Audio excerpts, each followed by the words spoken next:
Este programa é livre para todos os públicos. Pelo sinal da Santa Cruz, livrai-nos Deus, nosso Senhor, dos nossos inimigos, em nome do Pai, do Filho e do Espírito Santo. Amém. Amém. Evangelho de São João, capítulo 4, versículos do 43 ao 54, para que você possa acompanhar conosco. Assim nos diz a palavra de Deus. Passados 2 dias, Jesus foi para a Galiléia. Jesus mesmo tinha declarado, de fato, que um profeta não é reconhecido em sua própria terra. Quando então chegou a Galiléia, os galileus o receberam bem, porque tinham visto tudo o que fizera em Jerusalém por ocasião da festa, pois também eles tinham ido à festa. Jesus voltou a Caná da Galiléia, onde tinha mudado a água em vinho. Havia um funcionário do rei, cujo filho se encontrava doente em Cafarnaum. Quando ouviu dizer que Jesus tinha vindo da Judéia para a Galiléia, ele foi ao encontro dele e pediu-lhe que descesse até Cafarnaum para curar o seu filho que estava à morte. Jesus lhe disse: se não virdes sinais e prodígios, nunca acreditareis. O funcionário do rei disse: Senhor, desce antes que meu filho morra. Jesus respondeu: pode ir, teu filho vive. O homem acreditou na palavra de Jesus e partiu. Enquanto descia para Cafarnaum, os empregados foram-lhe ao encontro para dizer que seu filho vivia. O funcionário do rei perguntou a que horas o menino tinha melhorado. Eles responderam: ontem, à 1h a febre passou. O pai verificou que era exatamente nessa hora que Jesus lhe tinha dito: teu filho vive. Ele então passou a crer, juntamente com toda a sua família. Também este segundo sinal, Jesus o fez depois de voltar da Judéia para a Galiléia.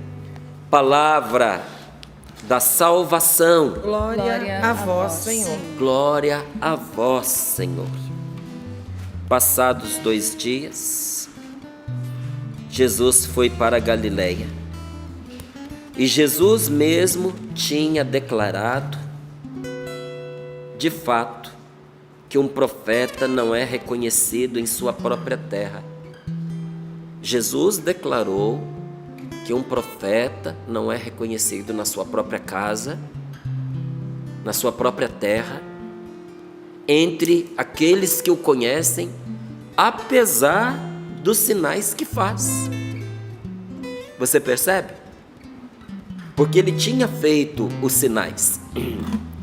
São João, ele não usa tanto não usa a palavra milagre. São João usa a palavra sinal. É muito interessante. Porque o sinal e o milagre são praticamente sinônimos.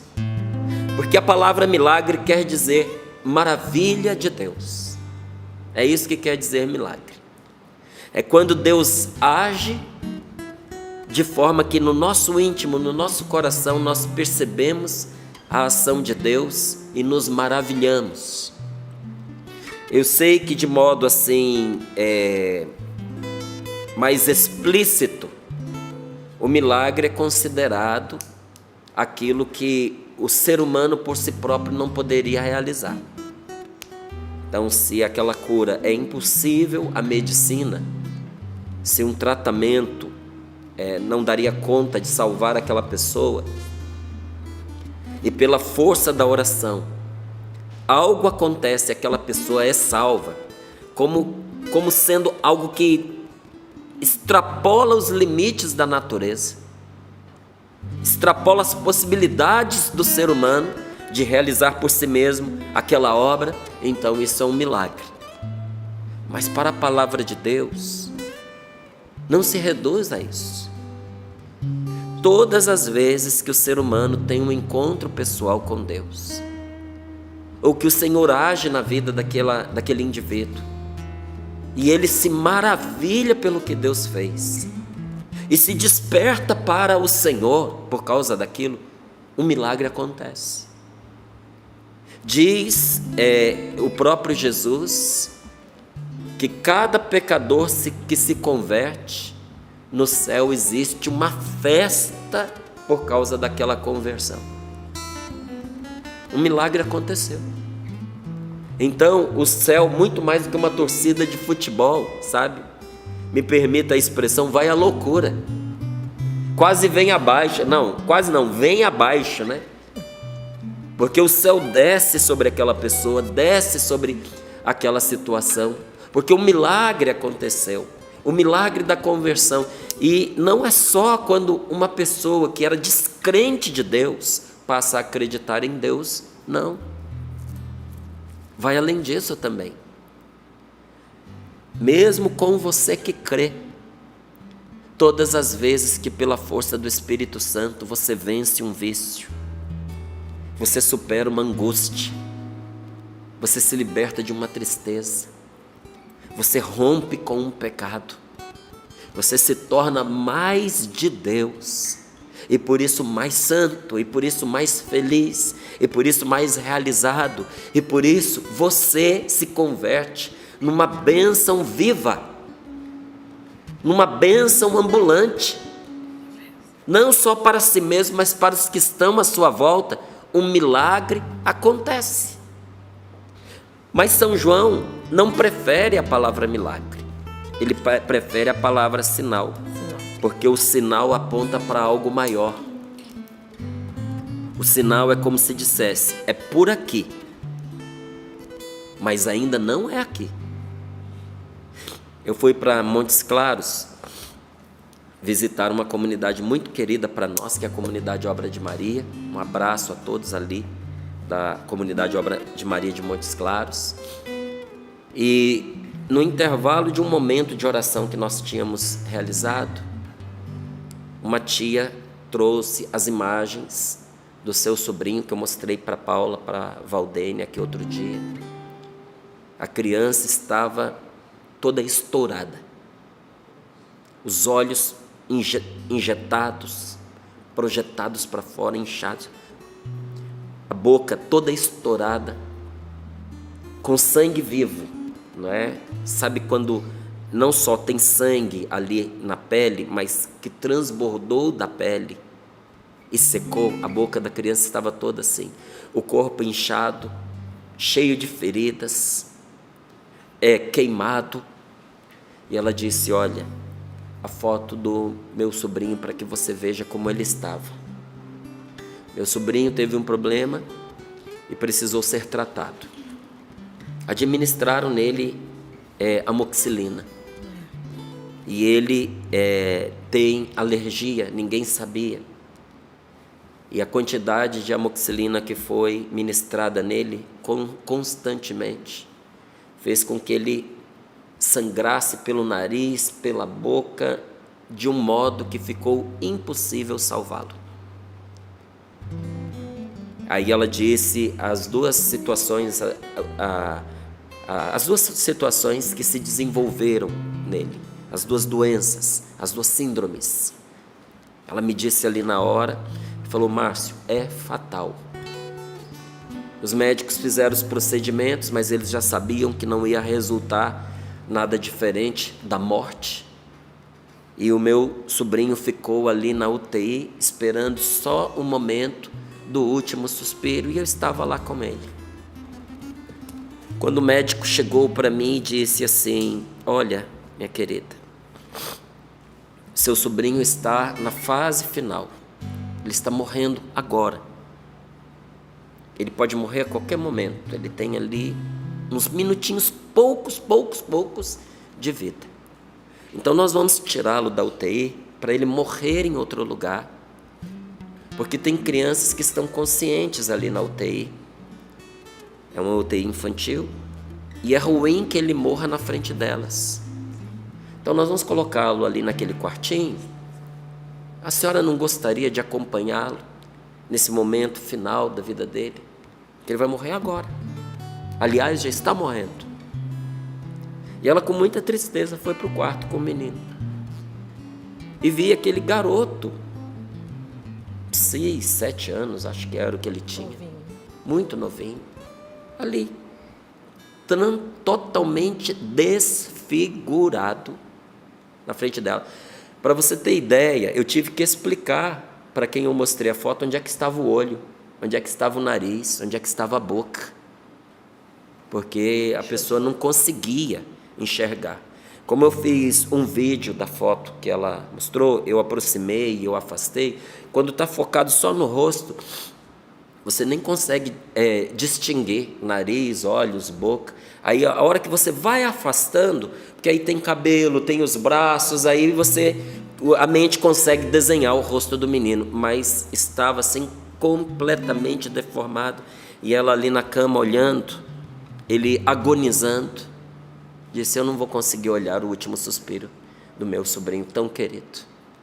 E ela enfiou o rosto, ela me contou, no colchão, e enfiou a mão no bolso, e tinha lá aquela oração que será o tema do nosso acampamento Sorrindo para a Vida. Aquela palavra de Deus, palavra de Deus, que estava ali no bolso dela, naquela medalhinha, a medalha das 2 cruzes. Porque se uniu a mim, diz o Senhor, eu o livrarei e o protegerei. Gente, é uma promessa de Deus. É uma garantia do Senhor para nós. Quando nós pegamos uma promessa de Deus e aplicamos nesta promessa a nossa fé, ela se converte numa profecia na nossa vida. A nossa fé como que ativa aquela palavra de Deus em nosso favor. É palavra de Deus, mas quando eu uno a ela, a minha fé, ela se aplica para mim. E ali ela tirou aquela medalhinha, as meninas viram, e enrolou no braço da criança e colocou a sua face sobre o colchão e começou a dizer: quantos testemunhos eu ouvi ali no Sorrindo para a Vida, quantas maravilhas o Senhor fez na vida de tanta gente. O Senhor pode fazer o mesmo pelo meu sobrinho. O Senhor tem poder de salvar o meu sobrinho. E enquanto ela conversava com Deus, ela viu um movimento na cama. O menino que era para morrer sentou e começou a tentar falar, mas havia aqueles dutos enfiados pelo nariz, não é? Que desciam pela garganta, que atrapalhavam a falar. Ela disse que o susto que ela tomou foi tão grande e ela estava tão certa da morte do menino, porque os médicos não deram nenhuma possibilidade de salvação. Era 100% morte. E inclusive ele estava morrendo. Então, com o susto que ela tomou, ela disse: Márcio, a minha mente chegou a considerar, será que ele morreu e se sentou? Está sentado morto? E depois da foto que ela tinha tirado dele naquela situação lamentável, a segunda foto, que também não é nada bonita, é dele sentado na cama assustado, porque voltou a si. E depois ela me mostra uma terceira foto, 2 dias depois. O menino praticamente restabelecido. A oração da fé, a oração confiante, é capaz de obter de Deus verdadeiros milagres, ou como diz São João, topa com sinais verdadeiros. Sinais da presença do Senhor, sinais da ação de Deus, mas nem aos milagres nós devemos nos apegar, porque os milagres são sinais.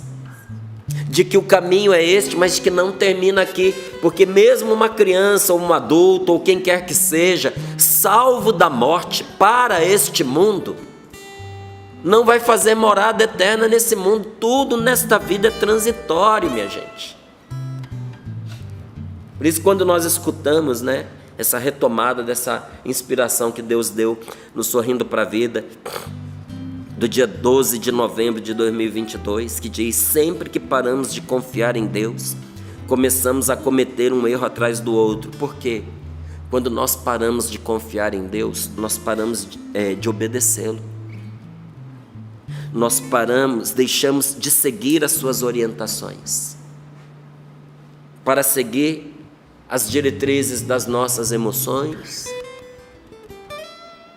para seguir as nossas conclusões equivocadas, que normalmente nos faz parar onde nós chegamos e nos apegar ao que nós conquistamos, quando o Senhor o tempo inteiro está nos dando sinais de que é por aqui, mas não é aqui.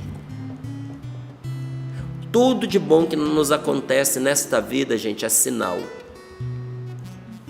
Sabe, tudo aqui nesta vida é sinal. Por isso que a gente não pode se apegar, porque ainda não é aqui. É só um sinal. Mesmo que nós experimentamos de Deus, é primícia. É só um tiragosto do que um dia na eternidade nós vamos experimentar.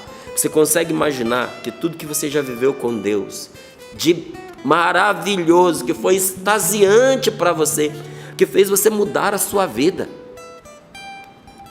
que fez com que muitos de nós aqui abandonássemos o que nós tínhamos, aqueles projetos particulares, até aqueles relacionamentos que nós tínhamos antes de entrar na Canção Nova, porque teve relacionamentos que nós tivemos que deixar, alguns de namoro, alguns de noivado, outros até alguns relacionamentos familiares, porque o pai, a mãe, o irmão, o tio, o avô não aceitava a pessoa ingressar na Canção Nova, ou no caso de outras pessoas, ingressar num seminário, ingressar num convento.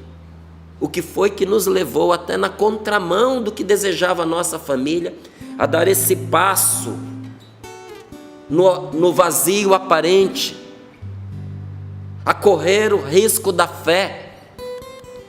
Foi algo que nós experimentamos de Deus e que foi maravilhoso, foi arrebatador. Só que isso que eu e você experimentamos de Deus, que nos atraiu para Deus, que teve força de transformação na nossa vida, me permita dizer a você, não passou de um tira-gosto.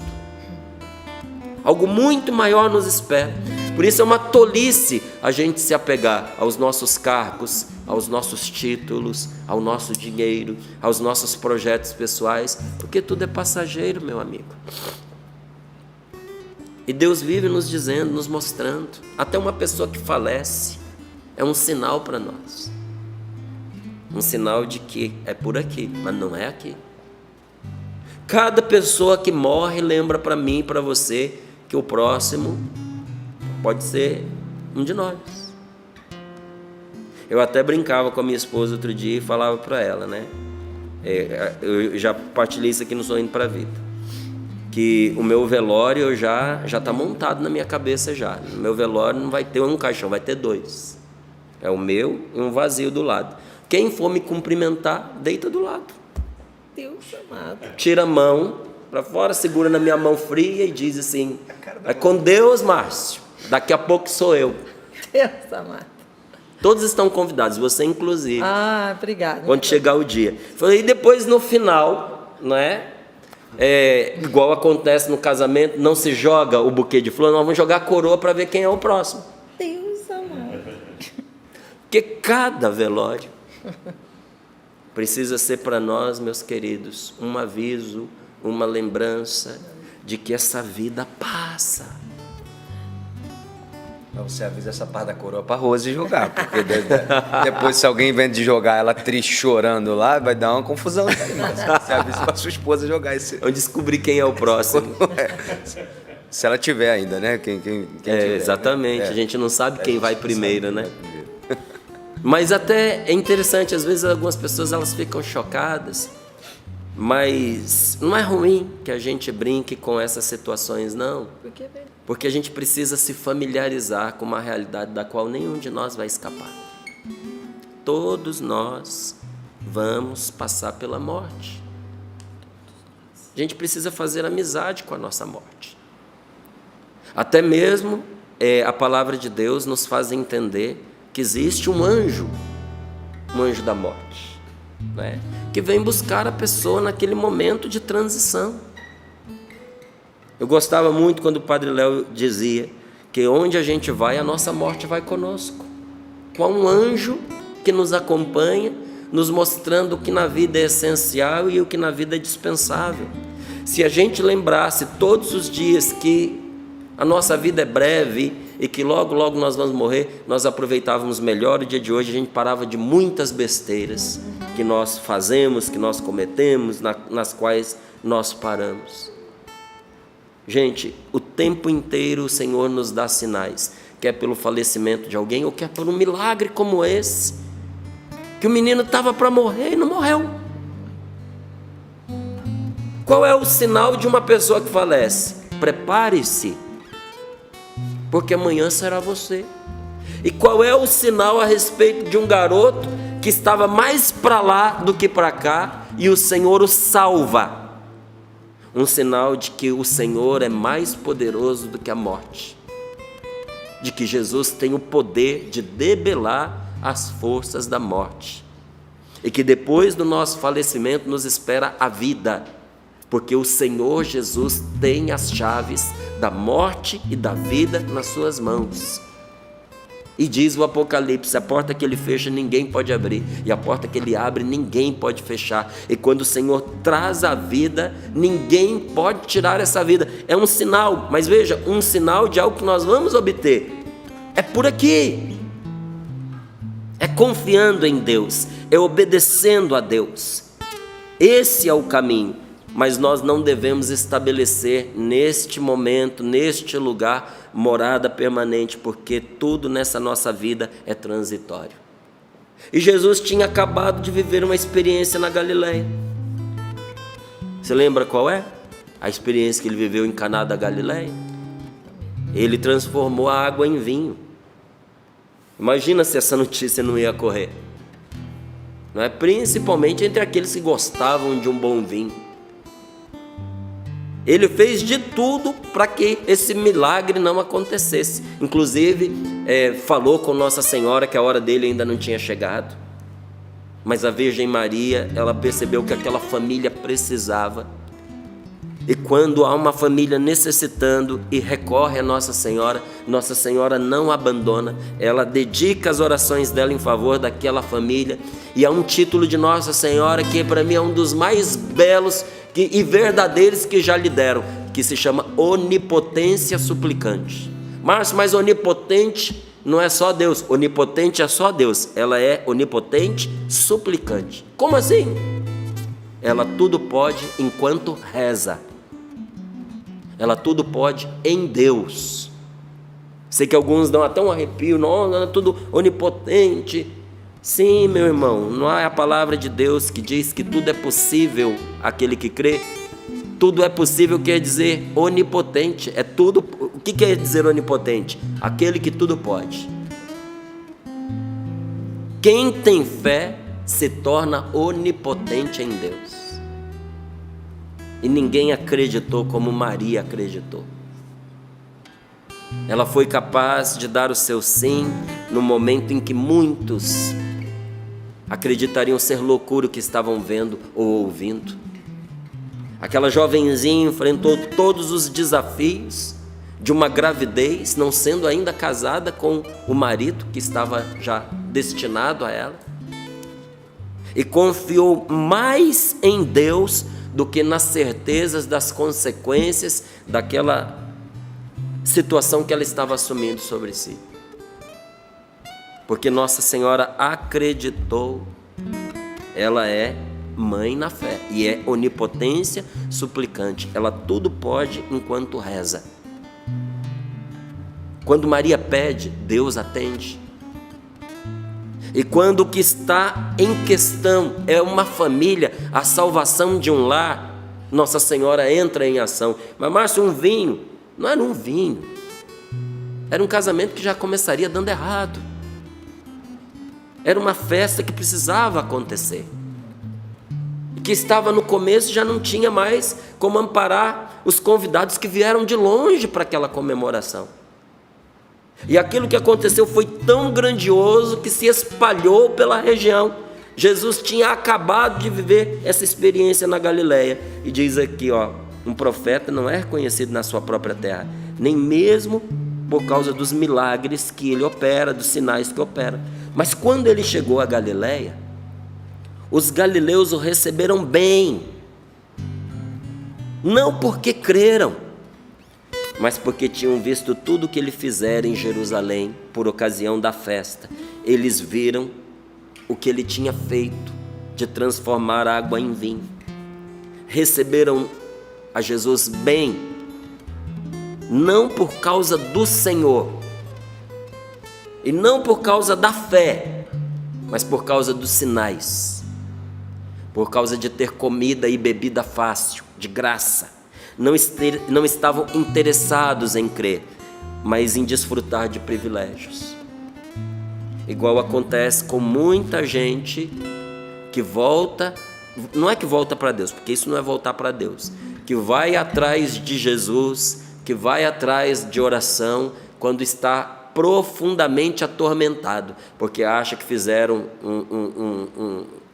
um trabalho, uma praga, uma maldição, um malefício espiritual contra ele. Aí vai atrás de Jesus, não porque quer entregar a sua vida a Deus, mas porque tem medo dos malefícios que fizeram contra ele e quer quebrar espiritualmente aquele mal. Como aquela pessoa que acabou de descobrir que está enferma de morte e que, segundo os médicos, não há o que fazer, que vai morrer. E que vai não só a Jesus, vai em qualquer lugar que disserem para ela, vá ali que ali eles vão resolver o seu problema. Quando eu morava no Rio de Janeiro, eu recebi um casal, ele tinha 52 anos, ela tinha 50 anos, e ela estava tomada pelo câncer. E eu lembro direitinho que ela ficou nos bancos e o marido veio falar comigo. Nunca esqueci a expressão que ele usou: já fomos em todos os lugares, só nos restou a Igreja Católica. Foi a última. Em tudo enquanto era canto que podiam dizer para ele, leve a sua esposa, ele já tinha levado. Não vou ficar repetindo aqui os lugares que ele foi, para não ficar fazendo propaganda de coisa que não vale a pena. E eu escutei aquele homem, ele dizendo, o último que nós deixamos foi a Igreja Católica, ou seja, deu fé a tudo, menos a Igreja de Nosso Senhor Jesus Cristo. E por fim, esse homem dizia, nós gostaríamos que você orasse por ela, ou que alguém orasse por ela. E eu perguntando a respeito deles, tinha mais de 30 anos, que eles não, tinham quase 30 anos que eles não iam à igreja. A última vez que eles tinham ido à igreja foi no casamento deles. Então estavam realmente muito afastados. E nós estamos falando aí do ano de 1995. Foi em 1995. Sim. Naquela época eu tinha uma agenda de atendimento de oração que estava cheia. Eu não tinha como encaixá-los, porque realmente eu atendia muitas pessoas. Pedi para eles voltarem 2 semanas depois. Mas que, até chegar o dia do atendimento de oração dela, eu gostaria que eles frequentassem o grupo de oração. No final de semana, na quinta-feira seguinte, que era o grupo de oração lá do Engenho de Dentro, da paróquia São Sebastião, lá na Catolo Cearense. Lembro muito. Lembra, né? Lembro. Era na quinta-feira. Na semana seguinte, eles voltaram transformados. Aquele marido tinha rezado com tanta fé pela esposa que ele recebeu uma cura. Ele tinha um problema sério de coluna, A esposa passou o grupo de oração chamando a atenção dele, porque ele não podia ficar tanto tempo sentado em um banco duro, e ele ficou sentado o tempo inteiro.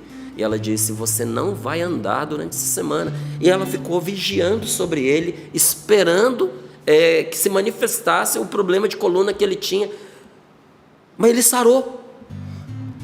Então, ao ver o que aconteceu com o marido, essa mulher encheu-se de esperança. E quando chegou o dia de nós fazermos a oração por ela, ela já tinha passado novamente pelo médico. Chegou lá para o atendimento, trazendo uma feliz notícia. Ela disse: Márcio, inexplicavelmente, a maioria dos meus tumores desapareceram, principalmente os do pescoço, eram muitos, não tem mais nada. Restou apenas um atrás do meu intestino, porém é operável, mas de difícil remoção por causa do lugar onde ele está. Eu falei: vamos preparar você para você passar por uma confissão. Eu já vinha fazendo ali uma preparação com eles. Coisa mais importante é você se confessar, retomar a sua amizade com Deus. E naquela época o pároco ali era o Padre Nelson, já era um padre bem idoso, né? E ele não acompanhou muito bem essa transição da extrema unção para o sacramento da unção dos enfermos. Para ele, a unção era só quando a pessoa estivesse morrendo. E eu falei para ele, expliquei toda a situação. Eu falei: Padre Nelson, ela vai passar por uma cirurgia, era um caso de quase morte. Eu falei: não está andando. Eu falei: Padre Nelson, mas não, ela está andando, não vou dar. E não deu a unção dos enfermos, não deu. Mas atendeu a confissão e deu a ela a bênção. Então eles já me deixaram avisados que no grupo de oração seguinte eles não viriam, porque ela passaria pela cirurgia. Quando chegou o grupo de oração, tá lá os dois, não deu certo a cirurgia. Terminou o grupo, fui ao encontro dele, eu falei: o que houve? Não fez a cirurgia? Márcio, o tumor do intestino desapareceu, não tenho que operar. Até nessas situações, o Senhor é misericordioso. Mas esse casal é o retrato de muita gente, inclusive que se diz católica, mas que procura Jesus interessados nos benefícios que vão receber e não em crer. Por isso que Jesus vira para aquele homem, né? Jesus voltou a Caná da Galileia, onde tinha mudado a água em vinho. Havia um funcionário do rei cujo filho se encontrava doente em Cafarnaum. Quando ouviu dizer que Jesus tinha vindo da Judéia para a Galileia, ele foi ao encontro dele e pediu-lhe que descesse até Cafarnaum para curar o seu filho que estava à morte. O menino estava morrendo. E Jesus lhe disse: se não virdes sinais e prodígios, não acreditareis. Jesus, gente, deu na lata do homem. Não. Você também está aqui por causa do milagre do vinho, né? Se você não ver milagre, você não acredita, né, meu filho?